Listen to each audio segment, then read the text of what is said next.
So we've noticed a lot of you guys on the YouTube channel and on the Creative Real Estate Group Facebook page have started working together on deals, and I'm getting a lot of questions. How do you break up those relationships if they don't want to work with somebody anymore before they go bad? Stay tuned. We're going to give you some tips and tricks to end a real estate partnership without a formal agreement.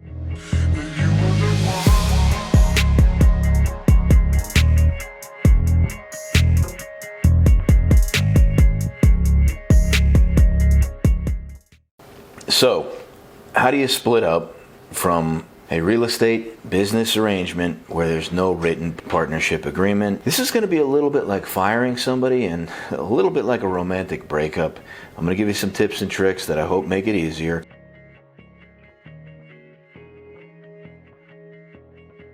You're always better off not firing somebody or not breaking up with them or not terminating a relationship when you have an independent third party as a witness.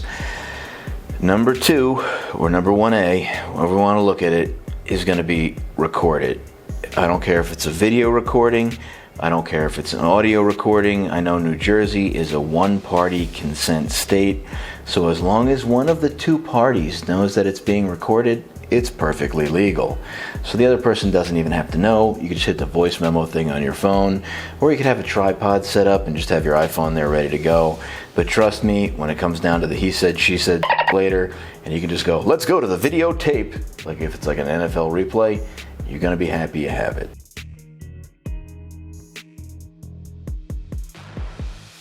I mean, there could be a lot of reasons why you want to end it. Maybe it's just because they're not punctual, in which case, give them a time, an hour ahead of time or an hour and a half ahead of time, and just be ready because they're going to be late anyway. But make sure you get it in the book as quickly as possible, just like anything else, like buying a house or putting together a seminar. Step 1 is going to be set the date, so set that time. They deserve your respect, face to face. Get ready, you got your witness, you're ready to record it.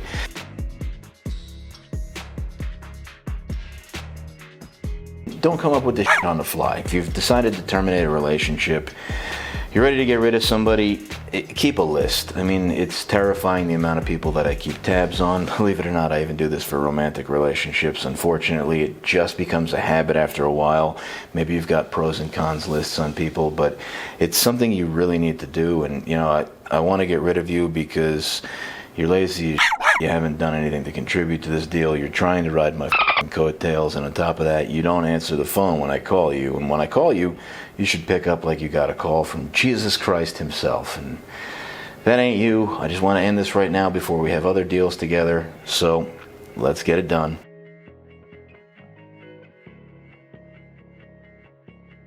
Again, you're going to have your enumerated reasons, and now you're going to outline the terms of the breakup. So if you have 1 or 2 or 3 deals together, this is deal 1. We've been kind of loose before. When this ends, when this closes, you get X or you get Y, and this is why. If you think you deserve more or less, state your case right now. I mean, honestly, if they're a lazy piece of shit, they're usually just happy that you're getting anything, but they'll fight you on it later. And this is one more reason. Again, record it so you can just go, let's go to the videotape and play it back.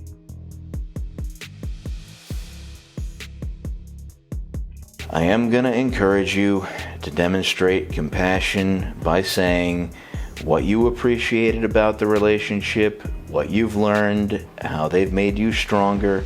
You got to learn to take a positive away from everything, even if it's going to be incredibly negative. I mean, just how you've grown through the partnership, no matter how long or how short it is. Just list a few positive things. It's kind of like using the criticism sandwich where it's like, hey, come on in, look, I really appreciated working with you. Here's all the fucked up shit, and this is the good stuff I took away. So started on a good note, ended on a good note, a whole chunk of bad in the middle there, and just outline what it is that you're going to use to get rid of them. These are the reasons why, and how you're going to compensate them for their time, if you're going to do it at all. Look, if you feel that they deserve, do it. I'm not saying that you should burn bridges, but sometimes you have to, and sometimes we don't even burn bridges, we just blow them up. If you're in that bad of a situation, go ahead, I fully condone it. May the bridges you burn light your way.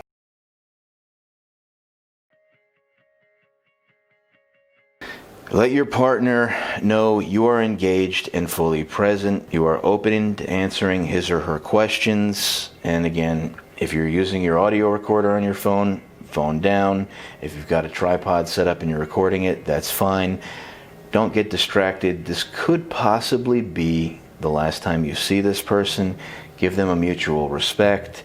You may come across them in the future. You have no idea what people are going to do. You could wind up doing business with them in the future, buying a house from them, selling a house to them. You could even wind up at their wedding or their funeral. So in a lot of cases, more often than not, you're better off preserving the relationship than terminating it. But like I said before, every so often you do have to terminate one, and sometimes it's also good just because it throws the fear of God into people, that they may get terminated one day too. So not all the time it's going to go case by case, and you're going to have to make your own decisions on this. And here's a callback to the previous video. That's going to help you build your confidence.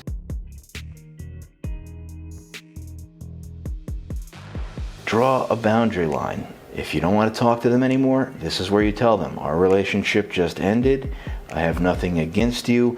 I will speak nothing bad about you. If anybody asks me, I expect the same from you. We're not getting into some crazy lawyer like mutual non-disparagement agreements or other.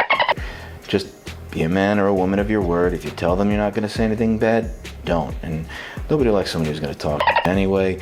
It's probably a good idea to stop communication, at least for a little bit, because just like a romantic breakup, you're going to need some time to heal. If you are going to keep open lines of communication, and maybe they are still your friend, outline the terms of your friendship. This is something that you're going to probably need to do. I can't tell you how many people that I've closed deals with over the years. I don't try to keep anybody.